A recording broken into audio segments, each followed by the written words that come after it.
안녕하세요. 부의 독서입니다. 오늘 여러분들께 행동하지 않으면 인생은 바뀌지 않는다라는 내용 읽어드리도록 하겠습니다.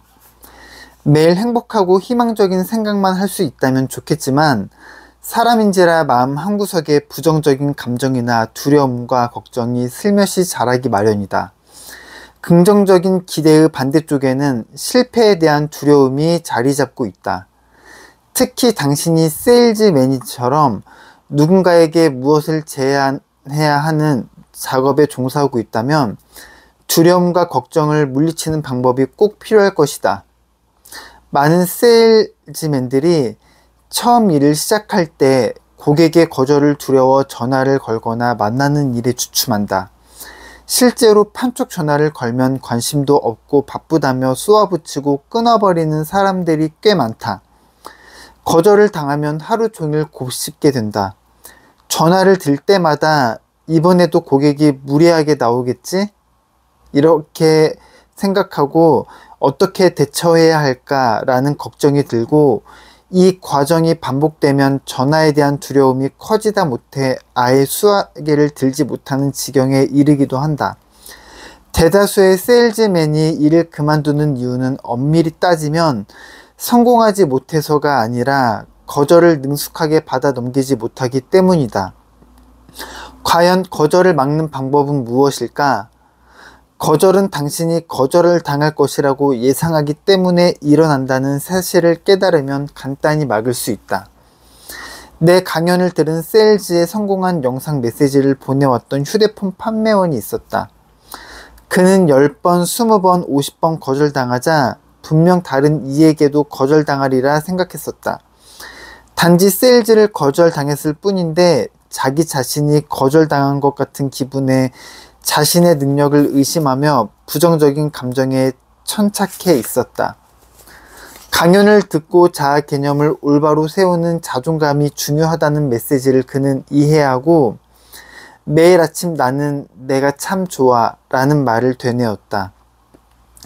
그리고 다음 사람은 내 휴대폰에 반드시 관심을 보일 거야. 구매 조건도 좋을 뿐더러 휴대폰은 누구에게나 꼭 필요한 물건이니까 라고 생각을 했다. 그의 문제는 제품도 세일즈 프로세스도 아니었다. 거절당한 경험 때문에 스스로에 대해 의구심을 품게 된 것이 문제였다. 긍정적인 사람이 되려면 일단 아주 작더라도 긍정적인 생각을 해야 한다.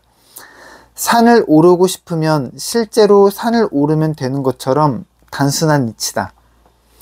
한번 산에 오르고 나면 당신은 평생 나는 고도 800m 산에 올랐어. 더 높은 산도 문제없지라고 말할 것이다.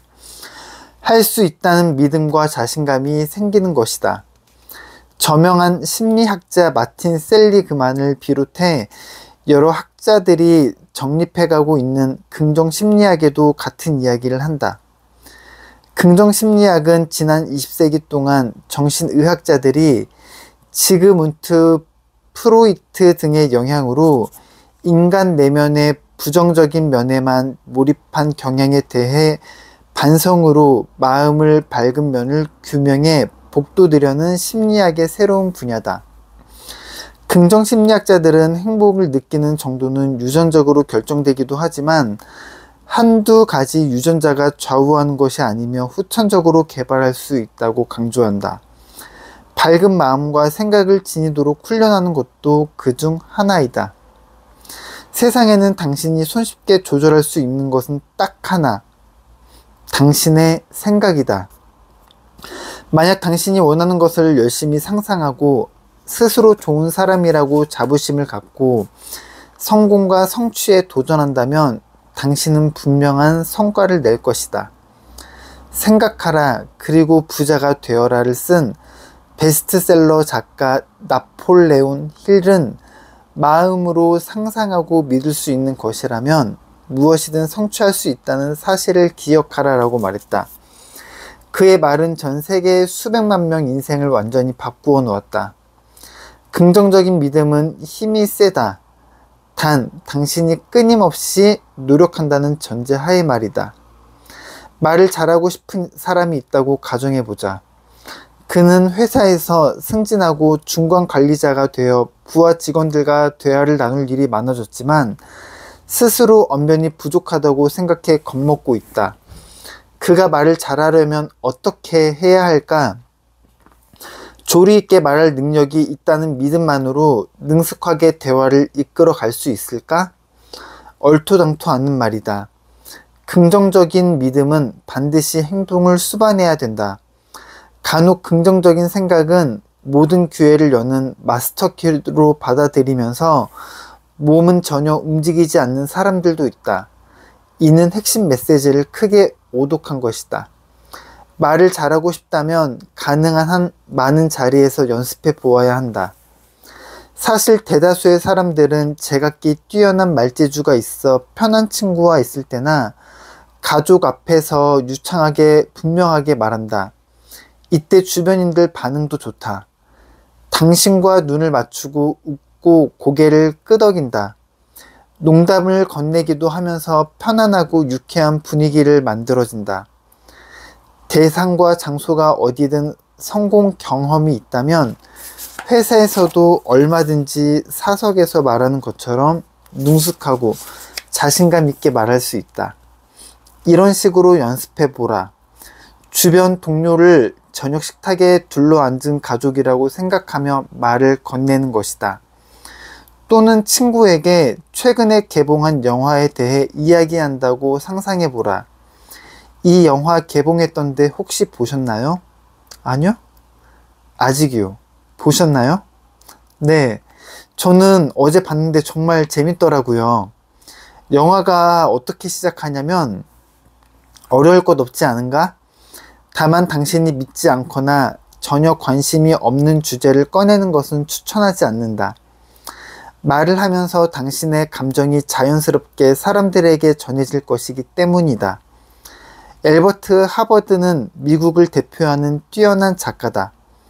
나는 그가 쓴 22권짜리 시리즈 전체를 소장하고 있는데 그 시리즈에는 뛰어난 연설가, 가수, 탐험가, 작곡가, 시인, 소설가, 군인 등 다양한 직군의 사람들에 대해 자세한 이야기가 담겨 있다.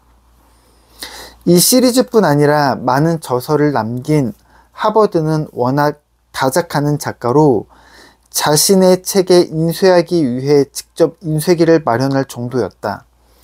그 인쇄기는 지금까지도 집안의 가보로 전해지고 있다고 한다.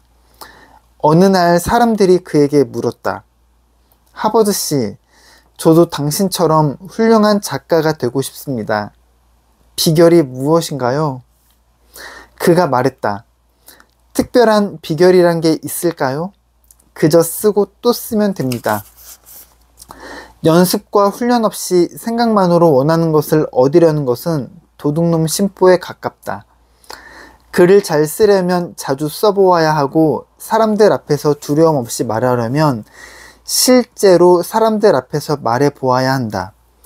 전문 강연자들 사이에서 300회 이상 무료 강연을 해야 비로소 돈을 받고 강연할 만한 실력을 갖추게 된다라는 말도 있을 정도다.